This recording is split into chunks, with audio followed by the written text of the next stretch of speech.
So this is my story. This is how I went from self-destruct to self-respect.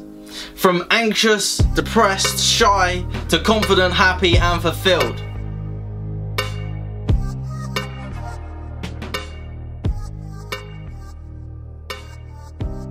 Welcome back to another video. I'm Maximilian. I help entrepreneurs reprogram their mind, rewire their lives for confidence, happiness, success, fulfillment, abundance, you name it, I do it.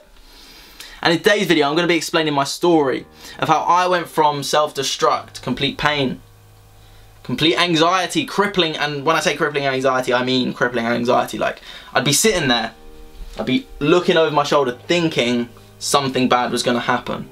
And when you have that, if you've had that before, you know that's not nice. It's painful to watch.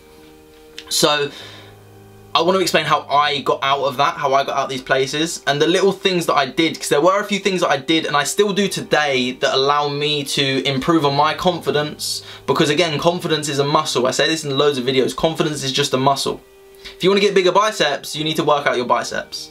If you want to get bigger triceps, you need to work out your triceps. If you want to be more confident, you need to work out your confidence. But starting back at the very, very basics, what is confidence? What is anxiety? What's the difference between the two? How can you tell when someone's anxious versus when someone is confident? First things first, physiology, our being. Right now, I'm not confident. I do not look confident. Whereas if I sit up and I bring myself and I express myself, rather than if I'm talking like that and I'm expressing myself, I seem to be more confident straight away. When you go out and exercise, when you get your body moving, the blood pumping, you start to feel more confident in yourself. I started with going to the gym. I got my body moving. I got my body moving. Got myself grooving. Because your emotion is carried by your energy into motion. The energy that you have, me walking around, is my energy in motion. Motion. Motion. So what are you doing? And this is what I did. I started with getting my body moving. Once I started getting my body moving, I was asking myself, how can I release this anxiety? And I didn't know the stuff that I know today. I didn't know that I could do it so much quicker, so I took it the long way. So I'm going to give you the long way. I recommend if you want to do it the short way, send me a message so that I can help you out and do it a lot faster. But I'm going to do it the long way. What are you filling your mind with? Who are you surrounding yourself with? How do you think about yourself? How do you feel within yourself? The 4 basic things you need to understand. So starting at number 1, what information are you taking in? Who are you listening to? Who are those people that you are around? That sort of ties into number 2. But I didn't have anything. I didn't have anyone. I didn't know anyone. So I had to read the books. And I couldn't read when I left school. I was literally awful at reading. I'm still not the best at reading. But I could barely read when I left school. So I understood I need to take in this information. Which luckily I found audiobooks. But I did start reading books before audiobooks. When I came across audiobooks, my mind is naturally filled with positivity, with empowerment, with confidence. All those little things that really impact my life were because I focused a lot of my time, which I still do today, every day, on surrounding myself with people that I can't actually be around. I can't be around Tony Robbins right now. I can't be around Joe Dispenza right now. I can't be around Jay Shetty. I can't be around those people yet. I will one day, but I can't yet. So what did I do? I got their books. I read about them. I read what they have done, which gave me the faster things. It gave me the tools to understand how I can completely change myself. Moving into number 2 slightly is who you surround yourself. You become the 5 people of who you hang around.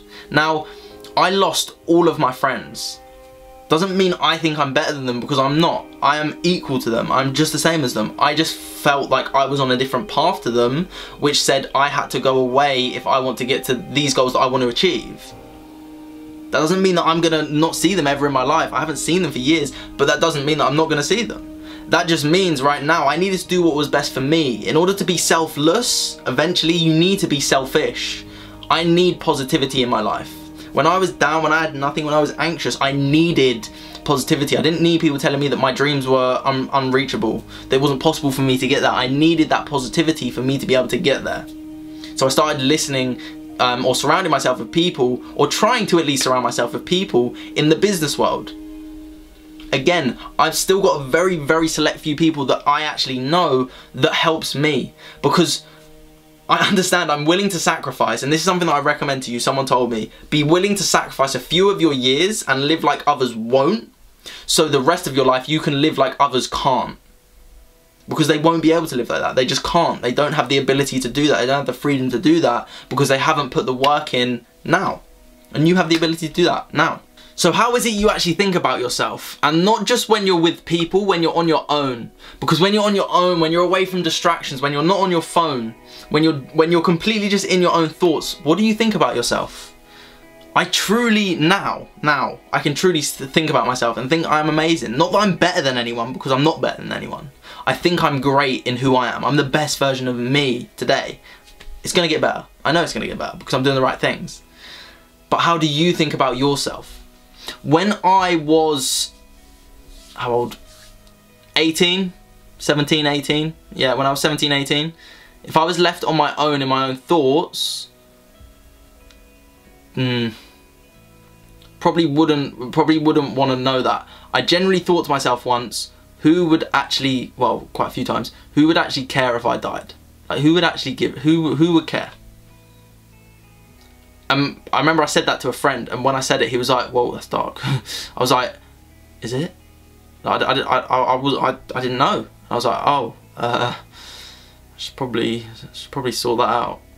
But I was never this confident. I was never this feeling great about myself. Think about all this stuff that's on my wall. This poster here, poster of canvas, literally at the top of it, you can't see it, but it literally says, I am amazing, I trust and believe in me, I can do anything and I choose to be me. It matters little what others say, as I forever trust in who I am. I trust my heart to show me the way, and I accept me for who I am. I love my mind, my body, my soul, and I deserve all that is good. I feel whole in control, and I feel so good. I now think about myself in that way because I program myself every day. I see these. Every morning when I wake up, it's the first thing I see. I'm literally like right by my bed. It's the first thing I see every morning. So naturally my mind is going to adjust to that level of thinking. Now moving on to the next level, and just going back to the thought cycle I did or the belief cycle I did in another video, your thought will create the feeling or emotion. What do you feel about yourself every day? What emotions do you feel about yourself every day? I generally have excitement, genuinely, because I know the future's got so much for me because I've done the work.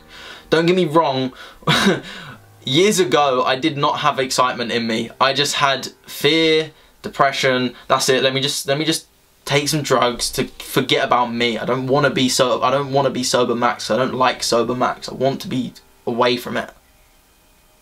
When I got away from it, I could go into a different frame of mind. I became confident because I stepped out of the old Max. That's what drugs allowed me to do. But it had a huge negative effect on me. That's what gave me the anxiety and depression, like big time. That really spiraled me out. So please, please, please don't even bother going down that road. It is not worth it. Not worth it at all. So how do you feel about yourself? Because once you create the thought, which creates the feeling and emotion, that then creates the action that you take, and then it creates the result that you're going to get. Once you get that result, it fuels the thought. Ah, I told you I was going to do that. Or, told you, you're no good. Why do you think you could do anything? Why do you think you'd be able to do that? Why have you got a right to do that? You don't have a right to do that. I've been there. And I know what it's like. For things to change, you've got to start to change. I didn't change just by people giving me stuff. I started making business plans. I started giving them out to people. I gave out 3 business plans. Each one didn't even get anything back. I was quite disheartened back then. Now I see it as like, alright then, you're lost because I'm going to be great one day and you're going to regret that. You're going to regret that decision, boy. But back then, I needed that. I needed to be pushed back to say, life isn't going to just give you handouts. You're not just going to, someone's going to walk up to you and go, hey, do you want a laptop? Hey, do you want a new phone? Hey, do you want this camera? No, nothing in life is going to be given to you. but life can be beautiful if you allow it to. And although I am vegan, one of the greatest things that I ever heard was you can give a man a fish and he'll eat for a day. Well, let's go to it. You can give a man a carrot and he'll eat for a day. Or you can give him, or show a man how to plant carrot seeds and he'll be able to eat for a lifetime. It is done with fish, but I'm vegan, so. That is so powerful because you understand the power of resourcefulness. The biggest resource that you'll ever get is the power of resourcefulness. You can, and you don't have to, go for everything yourself. You won't be successful. If that's your goal, you want to be successful, you won't do that if you expect handouts. If you want to live a comfortable life, there's still going to be people that are going to mess you around. I've had it so much with so many people, like so many people. But I figured out my understanding was, if they're really my friends, they're going to stay with me. If they're really my friends, they're going to believe in me. Unfortunately, not many of them believed in me. Again, that doesn't make them bad people. Doesn't make me better than them. It just makes me understand I need to get around people who believe in me, because I was not in a good frame of mind. I did an analogy on TikTok not so long ago. And my stepbrother was standing below me, I was on a chair. To pull someone up is so hard. It is so hard to pull someone up who doesn't want to be pulled up. For him to pull me down off the chair, even though I don't want to be pulled down, is so much easier because he's got gravity on his side. The same works when someone else is trying to tear you down negatively. They're going to tear you down. It's easy to pull someone down. It's so hard. Like, just try and hold a weight in front of your arms. That's hard to do. To drop it down by your side is very easy to do because it doesn't take any effort. And that's all I want to leave you with. For things to change, you've got to change. For things to get better, you've got to get better. And remember, one of my favourite things from Wayne Dyer, when you change the way you look at things, the things you look at change. I'm going to leave you to make up a decision how that works for you, because it's a perception-based analogy, well, a perception-based statement. So I hope you like this video. If you like this video, like the video obviously. If you want to subscribe, I would deeply appreciate that, because I'm here to spread love, kindness, positivity all the way around the world, and I can only do that if you guys allow me to do that by watching these videos, by sharing these videos, by spreading the love, spreading the kindness. I deeply, deeply appreciate that. Hope you have an amazing day. Keep spreading love, kindness, and positivity.